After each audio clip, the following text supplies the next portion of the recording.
Bonjour Nathalie, j'ai une question. Beaucoup d'élèves savent que la limite de la tangente de x lorsque x tend vers pi sur 2 par la gauche est plus l'infini. Ils savent aussi que la limite de la tangente de x lorsque x tend vers moins pi sur 2 par la droite est moins l'infini. Ils donnent directement le résultat.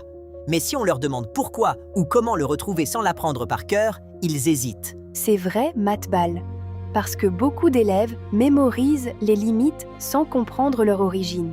Ils retiennent les résultats, mais ils ne savent pas analyser le signe du sinus de x et du cosinus de x, ni interpréter le comportement de la fonction sur le cercle trigonométrique, et ce problème, on le rencontre souvent chez les élèves du bac.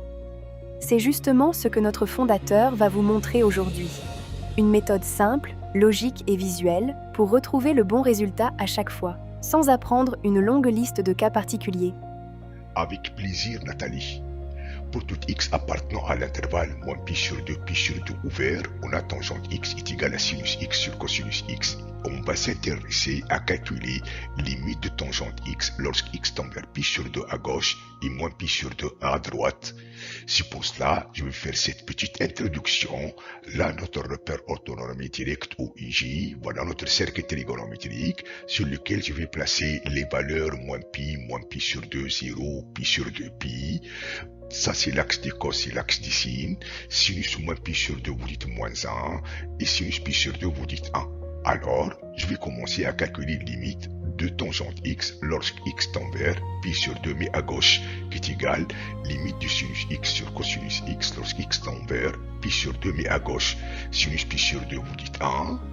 Le cosinus maintenant de pi sur 2 elle donne 0, mais faites attention, dans l'intervalle moins pi sur 2, le cosinus strictement positif, comme vous voyez sur le graphique, l'axe en jaune, qui est égal à quoi?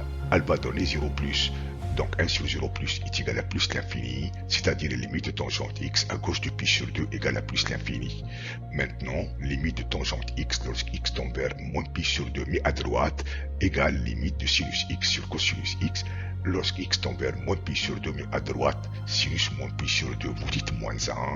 Le cosinus, elle va donner 0, mais le cosinus toujours positif dans l'intervalle moins pi sur 2. Alors j'obtiens un résultat final est égal à moins l'infini. Et je vous laisse maintenant avec cette interprétation graphique.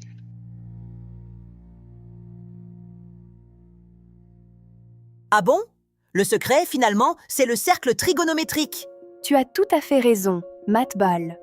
Pour déterminer correctement le signe des limites des fonctions trigonométriques, il faut d'abord bien maîtriser le cercle trigonométrique.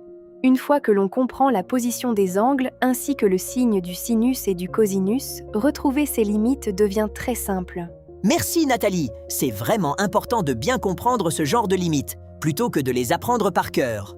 Je suis certain que cette méthode va aider beaucoup d'élèves.